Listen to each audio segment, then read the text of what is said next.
adik-adik, kembali lagi nih sama kakak Anastasia Marani.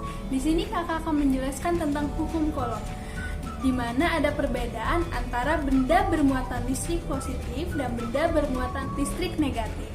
Jadi, benda bermuatan positif itu sedikit mengandung elektron, sedangkan benda bermuatan negatif itu sedikit mengandung proton. Jika muatan positif berdekatan dengan muatan negatif, maka muatan akan saling tarik-menarik. Sedangkan jika muatan sama jenis saling berdekatan, maka muatan akan saling tolak-menolak. Jadi, hukum Coulomb itu adalah hukum yang menjelaskan hubungan antara gaya yang timbul antara dua titik muatan yang terpisah, jarak tertentu dengan nilai muatan dan jarak pisah keduanya. Sedangkan bunyi hukum Coulomb itu yaitu besar gaya tarik-menarik atau tolak-menolak antara dua benda bermuatan listrik berbanding lurus dengan muatan masing-masing benda dan berbanding terbalik dengan kuadrat jarak antara dua benda tersebut. Di dalam hukum Coulomb yaitu ada kuat medan listrik, di mana medan listrik adalah daerah di sekitar benda bermuatan listrik yang masih dipengaruhi gaya Coulomb dari benda tersebut. Besarnya pengaruh gaya Coulomb untuk setiap satuan positif disebut kuat medan listrik. Jadi, secara matematis, kuat medan listrik dirumuskan sebagai berikut. Hukum Coulomb ada potensial listrik dan energi potensial listrik.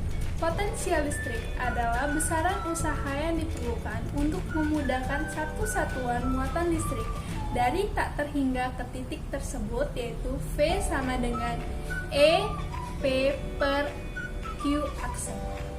Sedangkan energi potensial yaitu suatu muatan di suatu titik adalah usaha untuk memindahkan suatu muatan.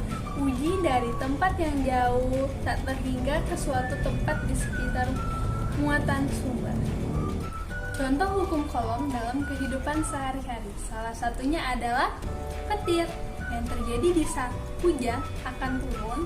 Di saat hujan akan turun terjadilah pergesekan di antara partikel awan dengan udara yang menghasilkan awan bermuatan listrik yang disebut dengan petir. Hukum Coulomb terdapat juga kapasitor. Kapasitor adalah komponen elektronika yang mempunyai kemampuan menyimpan elektron-elektron selama waktu yang tertentu atau komponen yang digunakan untuk menyimpan muatan listrik.